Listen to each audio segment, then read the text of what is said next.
those sort of whiskerish notes in it, and it's become more pronounced as it sits there, because this particular batch that he had done a run, they had problems with the cans. They didn't seal properly, so they basically had to discount them and get them sold to let people know, and then whoever wanted to buy them could, with the knowledge that drink it now. It's not going to last forever because the cans didn't seal properly. So so we got some of those when we went. Those of us that went and judged at the the Mead for Your Die this year. And so I brought some of that home, and it's actually pretty good cider. I like it very much, but it's just been sitting there because I was afraid to take it with us on our trip this summer, because he said, don't let it get warm. It might explode. I was like, that would be bad, So, yeah, well, again, can problems, and not much you can do about that. It just happens sometimes. And this is, like the professional meadery problems, I guess you'd call it. But anyway, so I took a can of that, and I have distilled mead that's been oaked, aged on oak, that I got from White Winter Winery. And I basically made a mixed drink with a can of the cider and some of this distilled mead that had been oaked, and it tasted like a fine whiskey. It was mellow and beautiful. I mean, I was stunned. I took it. I was like, "Oh my God, what the hell have I done here? This is so good." Because I was just screwing around. I had no idea what I was going to end up with. But yeah, it turned out really, really well. Wow. Yeah. And just for the record, distilled mead is yummy, very yummy. Yeah. Yeah, I've got some plans for, actually, since we're talking Pyments, one of my thoughts is to actually pull a bit off of a finished Pyment, distill it, and use that to fortify an actively fermenting Pyment. Ooh. Like you would a port. Yeah. And so making a brandy out of a Pyment, and then using that brandy to add back into a fermenting mead to halt the fermentation process with the residual sugars there. Interesting. That would be, yeah. If you do that, please document it and write it up so we can put it out there, because people will want to know about that. That's fascinating. I like that. Yeah. That one is on my short list. So that one may happen, since I have 3 Pyments on tap happening here real soon. Ah, cool. Yeah, I'll be interested to see how that turns out. But I've got to do a giant batch of my peach, because everybody's just screaming for it. So. Yeah, I can understand that. 120 pounds of peaches sitting in the freezer. I've been debating making a run down to South Carolina. There's Gaffney, South Carolina. It's just over the border from North Carolina, and there's a place there that it's huge peach country there. So you can go. There's a store that sells like gallon jugs of peach juice. Yeah, I've made some peach sizers to die for from this stuff. It was so good. I bet. I'm trying to get my hands on some peach blossom honey to add into my peach mead. Very difficult to find, but I've got people that know things. Well, I was just going to say, if you're hooked into the Palisade peach thing, then somebody's got to have the bees around there somewhere, and that's who you want to talk to, right?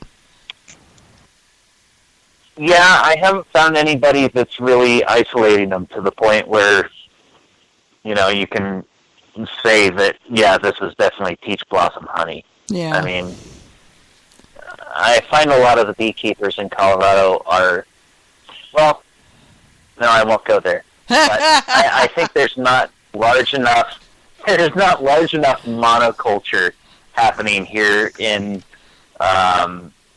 Colorado to really be able to produce a single source floral varietal honey. Yeah, I was doing the math for the grant the AMMA was working on, that we were working on for the AMMA, and we had one of the questions they asked me was how far does a bee fly when they're out pollinating?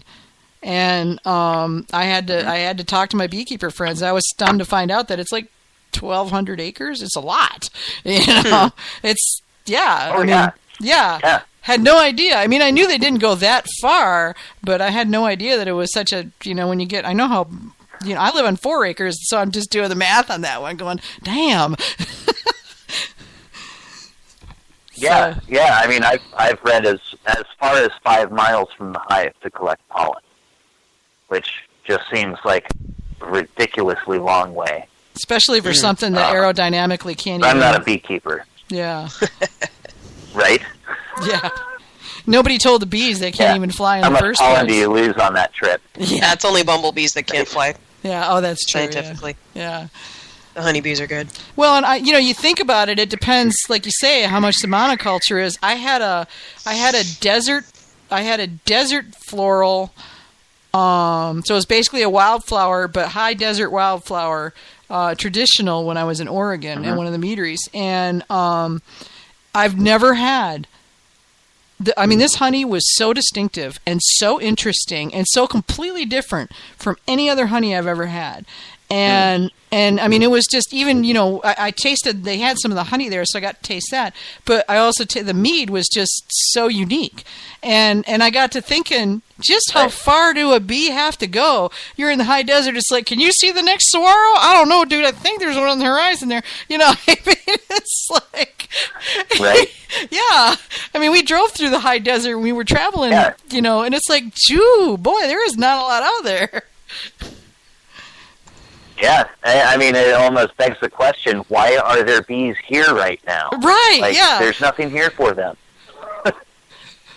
Yeah, and is it bee abuse to set a hive in the middle of all that to collect the honey? I don't know. Right.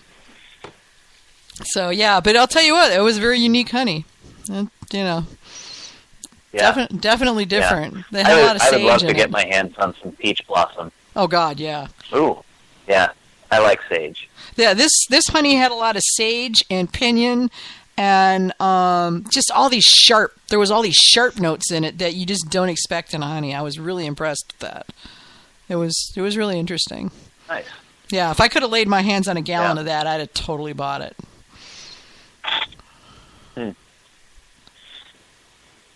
Yeah, the other one that I've been wanting to play with is lavender blossom honey. Oh. But trying to get enough of it to do something with is ridiculous. Yeah. I don't think I've ever had lavender blossom honey. I picked some up while I was out in California, and it was $20 for a 12-ounce jar of it. Oh, good Lord. To compare, the avocado blossom was $10 for the same size jar. But it was fabulous. I still have some of it. I use it in tea when I'm not feeling good. Yeah. And it's definitely a very medicinal honey. It would be difficult to pull off in a mead, but I'd love to see somebody do it.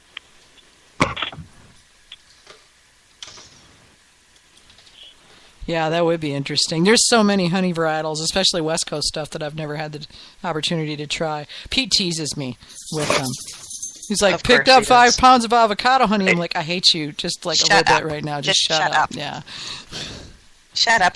Well, he's got cousins in Mexico, so he gets Mexican honey, which means varietals we can't get in the States. And, it's like, oh, man. Right. So not fair. Oh, there was a mead that was entered in the Orpheus Mead Cup that was made with elvish honey. What? Like from elves? Elvish honey? Where do the elves live? I didn't know there was elves, man. We actually had to Google that. It is a thing, evidently. It is. And who makes it? Not elves, surely. It is. No, I can't remember the specifics on it because it was many flights deep at that point. Yeah, and then at that point things start to get a little fuzzy. Was it that had the elvish honey, or I don't remember. Okay, here it is. It's from Turkey. It's Turkish honey. There you go. Yeah. Yeah, and okay, so for those of you that are going, oh, to hell with that. There's no such thing as elves. Actually, there apparently is elvish honey. And it's 4.5 ounces of it, selling for the equivalent of $6,500. And it's specially extracted honey from caves. Oh, wow. 5,000 euros for a kilogram. And, and it says it's not made in hives. It's made deep in a cave where bees create a high-quality, mineral-rich honey on spherical walls in northeastern Turkey. Oh, that's the one with the professional climbers have to help. Dwarven, not elven. Yeah, that's what I would. Elves don't live underground, really? I mean, don't they read? Yeah. Oh my God! So it was definitely the most unusual entry that I saw, and the first thing that I thought was, all right, who's playing too much World of Warcraft? Yeah, or reading a little bit too much Tolkien, you know. They would have said elven. They would have said dwarven because it's the dwarves that delve too deep, not the damn elves. Yeah, dwarves live underground. Elves live in the woods. Through the woods. Come on. Elves don't like being underground. It makes them nervous. Right. Yeah. Like dwarves don't like trees, makes them nervous. Still, though, God, the stuff. Apparently, the first kilogram was sold on the French Stock Exchange in 1999. Went for $45,000 for a kilogram. Wow. Yeah. Boy, some French mead maker is super happy to have that. Uh-huh. I'm sure that's where it went to, right? Uh-huh. Probably sits in a jar on his shelf next to his medals, you know, and he's like, don't touch that. Don't touch that. Right?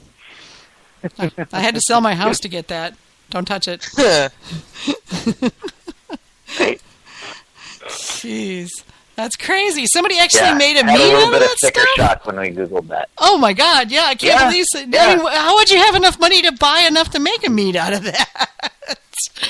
Obviously, you're not running a meadery. I don't know. Yeah, obviously, yeah. No. Even a 5-gallon batch of meat. I mean, dude, you're talking, okay, if it's going for $5,000 a kilogram, that's $25,000-$30,000 at least. Well, a kilogram will give you 1.080 or so. So you want about 1.5 kilograms per gallon. Okay. But so 25-30 grand US. Yeah. So I might have tasted the most expensive mead ever produced. Might be, yeah. Possibly. I can't believe that. I hadn't heard that one, and I'm surprised that story didn't spread around the community like wildfire. I mean, shoot. Well, like I said, it was a little late in the flights and whatnot, so we were all pretty well toasty by the time that one came around, and we had fun with it, and then there was a whole other flight to do, so we had to refocus. Right, yeah, and then you don't always remember to go back, because I always have high hopes of hunting down the really good ones later, and that never actually happens. I did manage to snag the second bottle of it. I've got it somewhere. Really? Oh my God! You better bring that to the Mazer Cup, dude. Seriously. It did not make it to the best of show round, so I managed to snag the second bottle of it. So. Was it any good? It was. It didn't make it to the best of show round. All right. Well, it doesn't mean it wasn't good. I mean, it wasn't bad. It was. I think it probably needed some more proper mead making techniques. It was cloudy, and there were a couple of faults to it. Oh, okay. And I think with a little tweaking on the procedural side would have yielded a better mead. I was like, okay, so you got honey that's $5,000 a kilogram. I'm sorry, I'd be like shacking up with the best mead maker in the country and going, I got this honey that's $5,000 a kilogram. I want this mead made right. Thank you. Right. Can you get an insurance policy on that if it doesn't come out right? I know, right?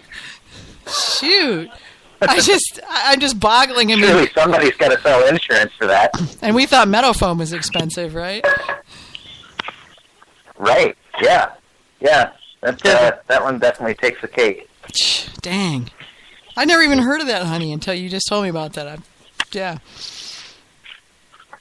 Crazy. Yeah, I had never seen it before. We're like, okay.